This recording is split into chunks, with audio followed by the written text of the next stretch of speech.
Good morning everyone. So this video is continuation of lecture 10 and my topic today is oogenesis.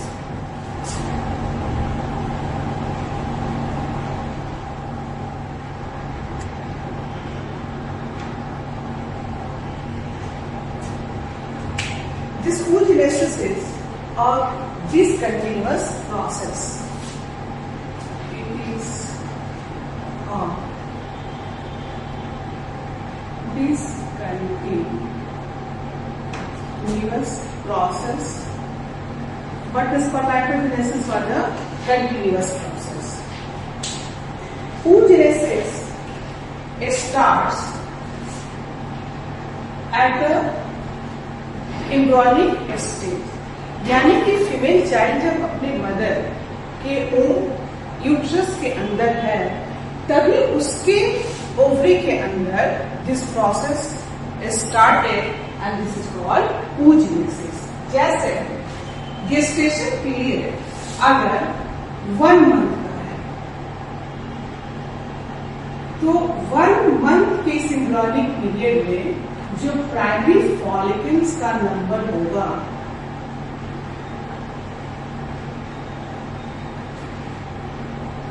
ये लगभग 70-100 primary follicles है उस female child के ovary में.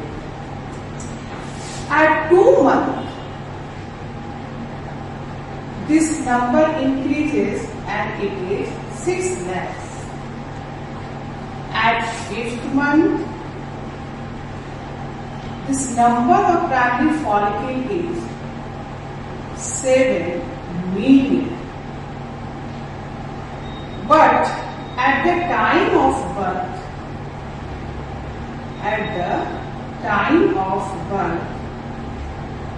it is 2 million. It means there is degeneration of follicle.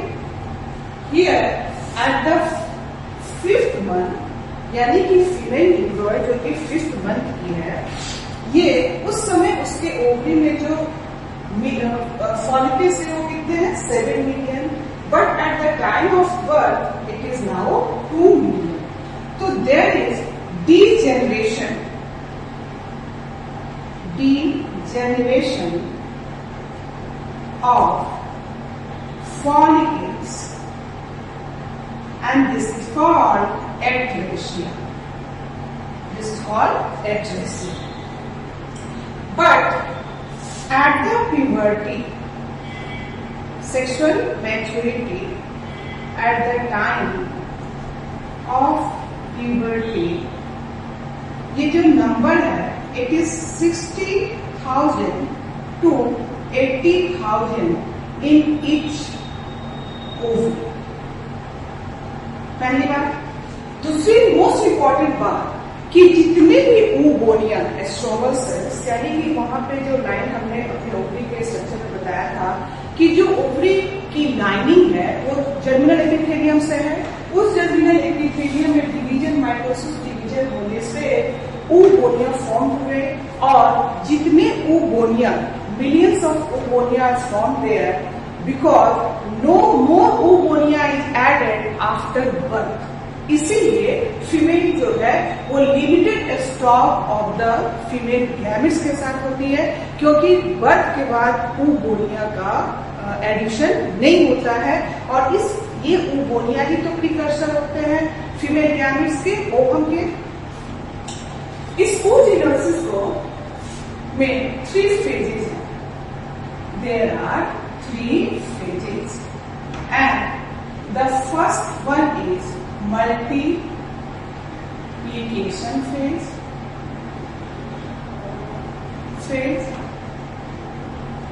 Second, growth phase, and the third one is maturation phase. Like the spermatogenesis in human female, it is longest phase. And this growth phase is longest in oviparous animals.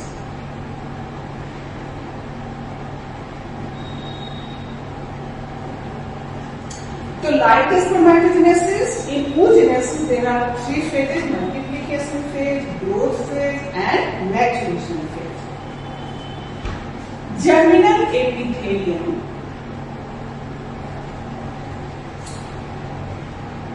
Germinal epithelium.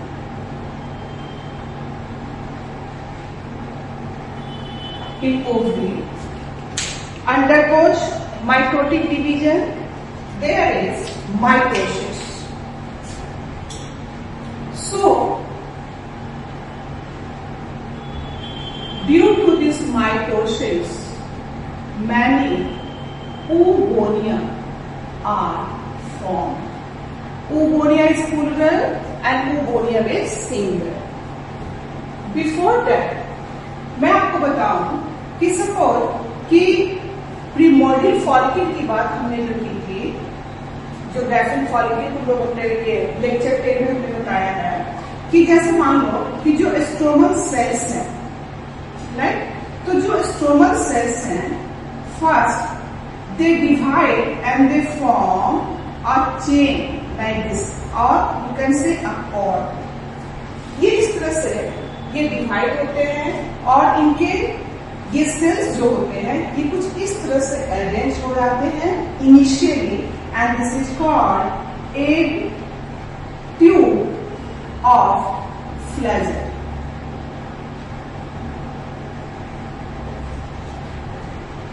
To make your concept crystal clear, I am giving here this. तो शुरू में क्या बनाइए, cord like structure हो गया, यानी कि division जब हुआ तो जो डॉटर सेल्स बने वो कुछ इस तरह से अरेंज हो गए कॉर्टिकल रीजन में, and they are called egg tube of Pfluger. Later on ये राउंड, लेटर ऑन ये राउंड हो गए इस तरह से, जस्ट लाइक दिस. और जो इसमें डोमिनेटिंग है, it comes into this centre, right.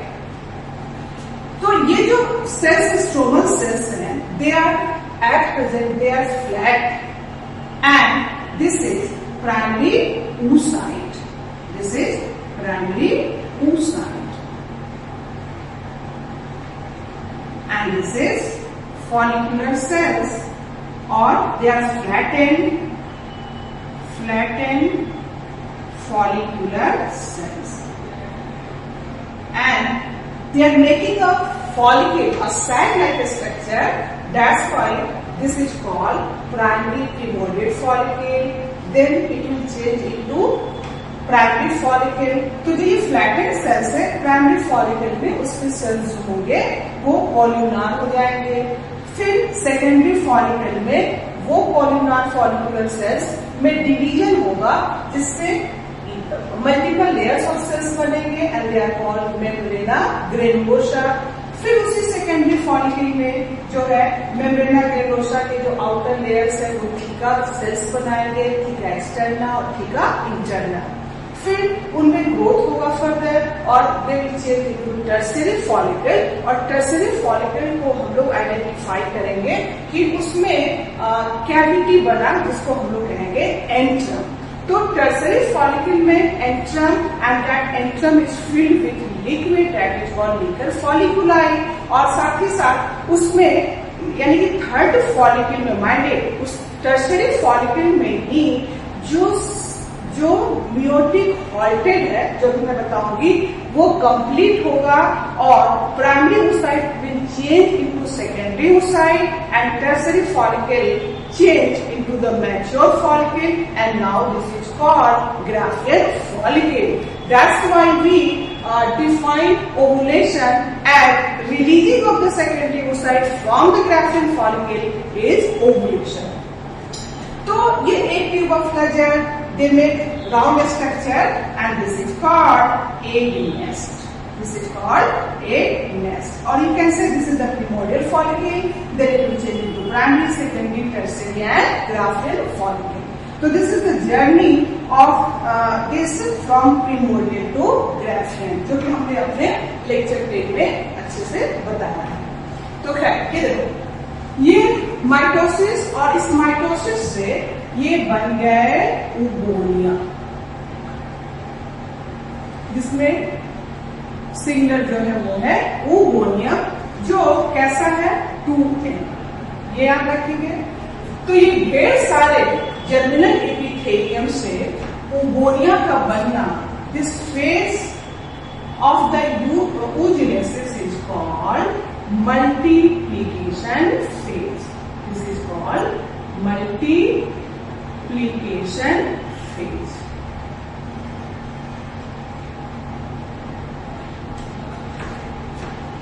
Now this oogonia will enter into the second phase of this oogenesis, and this is called growth phase. And this is called growth phase, and its size increase. Of course, it will also deploy. So this phase is called growth phase. Why this is called growth phase? Because its sizes increases. So it depends on the species कि उनमें किस तरह का embryonic development होगा। जैसे growth phase जो है, इसमें मैं आपको बताऊं कि इस ग्रोथ फेज में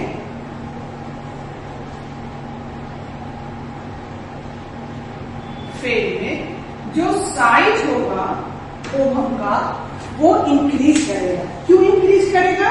due to a process that is called vitellogenesis. This is called vitellogenesis, and this vitellogenesis means synthesis of yolk. This is called yolk. जैसे ह्यूमन फीमेल में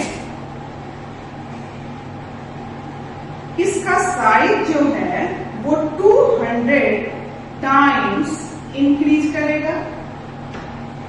हेन में भी इसको देखा जाए तो लगभग ये 200 टाइम्स इंक्रीज करते हैं। ड्रोसोफिला में ये 90,000, ड्रोसोफिला में ये ऑलमोस्ट 90,000 टाइम ये इंक्रीज करते हैं।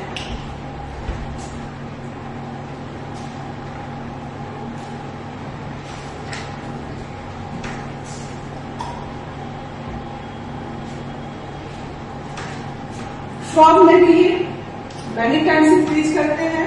तो कहने का मतलब ये है कि वैसे एनिमल्स, वैसे ऑर्गेनिज्म जिनका ग्रोथ जो है फीमेल बॉडी के बाहर होना है, तो उनके उस ओवम में मैक्सिमम न्यूट्रिएंट होना चाहिए। लेकिन ह्यूमन फीमेल में तो ये प्लासेंटा का फॉर्मेशन हो जाता है और इस तरह से डेवलपिंग फीटस को न्यूट्रिएंट्स मिलता रहता है। तो इट डिपेंड्स कि किस तरह का एग है, जिसको हम लोग अपने बाद के लेक्चर में देखेंगे कि on the basis of this कि एग जो है वो मेगालेसिकल, माइक्रोलेसिकल, पॉलीलेसिकल। तो ये इस ग्रोथ फेज में ग्रोथ जो होता है इस ओबोनियम का, वो साइज उसका बढ़ जाता है ड्यू टू दिस वाइटेलोजेनेसिस। ये याद रखना है। इस ग्रोथ फेज के बाद, यानी इस ग्रोथ फेज में जो है ये स्टार्ट होता है meiotic, and this is called primary oocyte. This is called primary oocyte. Primary oocyte में meiosis first will take place here. Meiosis first, और meiosis first तो स्टार्ट हुआ, लेकिन यह meiosis first प्रोफेज 1 के, प्रोफेज फर्स्ट के डिप्लोटीन स्टेज में, diplotene stage में यह डिवीजन क्या हो गया? हॉल्ट कर गया, रुक गया। मेरी बात अच्छे से समझेंगे आप कि जर्मिनल एपिथेलियम में mitosis and so the oogonium form oogonium. This formation of oogonia is called multiplication phase, and oogonia oobonium changes into primary oocyte, and this phase is called growth phase because its size increases many times. But meiosis first यहाँ start तो हुआ, लेकिन prophase first के diploid stage में यह meiosis halt कर गया. तो नाउ यू कैन से कि multiplication phase and this growth phase, multiplication phase and this growth phase, ये कब हो गया?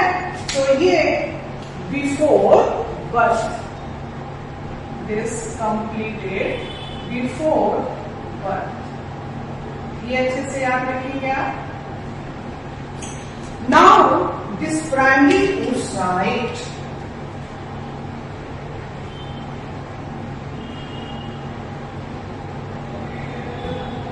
will change into secondary oocyte.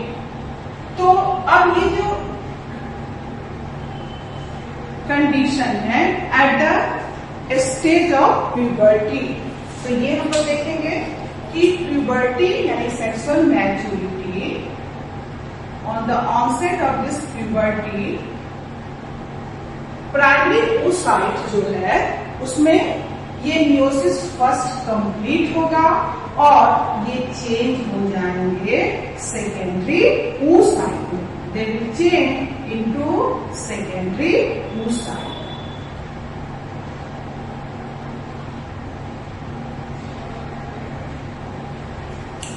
यानी कि प्यूबर्टी, टर्सरी फॉलिकल और in the influence of the NH hormone जो है वो टर्सरी फॉलिकल में जो प्राइमरी oocyte है, माइंडेड टर्सरी फॉलिकल में जो प्राइमरी oocyte है, it will complete its meiosis first and primary oocyte will change into the secondary oocyte and the tertiary follicle will change into mature follicle, that is called Graafian follicle, and so the liberation of the secondary oocyte at this stage is called ovulation. Now secondary oocyte, so primary oocyte is secondary oocyte and there will be a small structure cell is formed and this is called first polar body. This is called first polar body. So this is the unequal cell. One is big and this is called secondary oocyte. Oocyte, and this is the first polar body. Just to take the extra 23 pairs of chromosomes. तो ये तो 12 था, 46, and here this meiosis first is the reductional division. Chromosome number is here 23, and the unwanted chromosomes with little cytoplasm is this first polar body is formed. तो secondary oocyte जो है उसमें अब now the condition is N. Now this is N haploid and this primary oocyte was diploid with this formation of this first polar body. Later on this first polar body may or may not divide.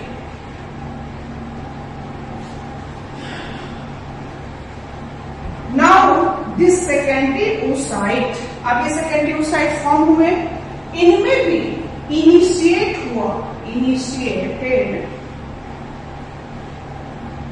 meiotic second, but यह metaphase stage में halt कर गया. Initiated meiosis second, मैं पूरा लिख देती हूँ, meiosis second but halted at metaphase stage.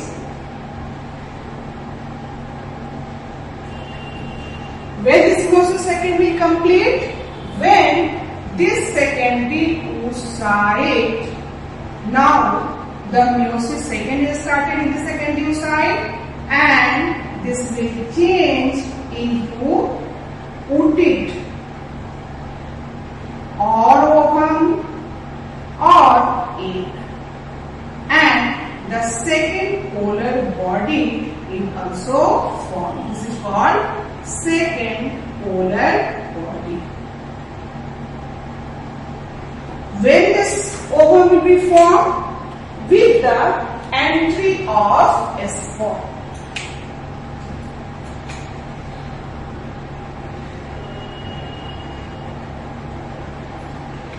तो ये कब फॉर्म होगा? When entry of a sperm.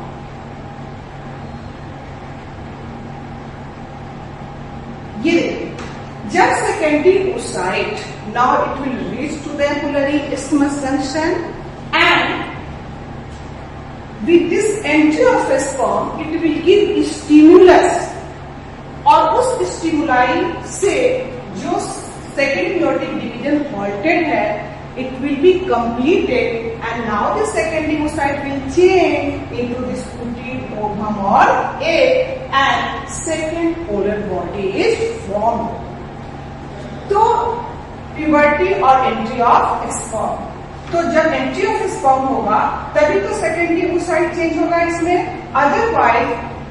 Otherwise, if there is no entry of a sperm, this secondary oocyte will degenerate, खत्म हो जाएंगे.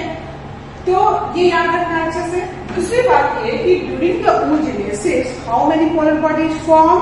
If this will divide 3, or if it will not divide, then 2 polar bodies form. With this secondary oocyte, first polar body is formed, and with the formation of this oocyte, second polar body is formed. तो first polar body तो कहाँ?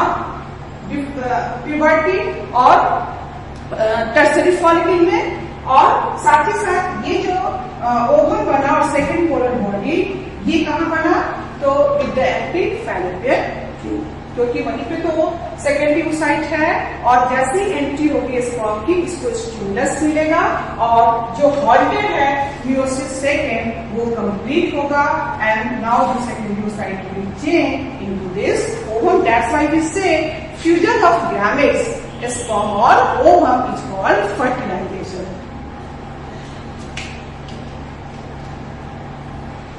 तो ये this is multiplication phase, growth phase, and this is meiosis first. तो this is meiosis first, यानी कि ये रहा maturation phase. तो ये स्टार्ट हो गया maturation phase.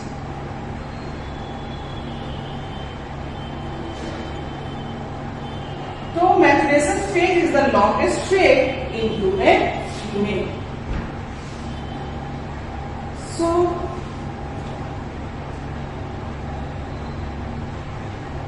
आई होप कि आपको ये सारी चीजें अच्छे से समझ में आएंगी, और ये सारे कॉन्सेप्ट आप अच्छे से याद रखेंगे.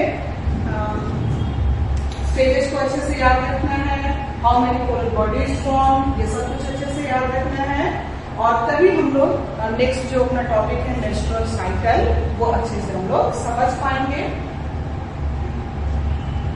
Thank you so much.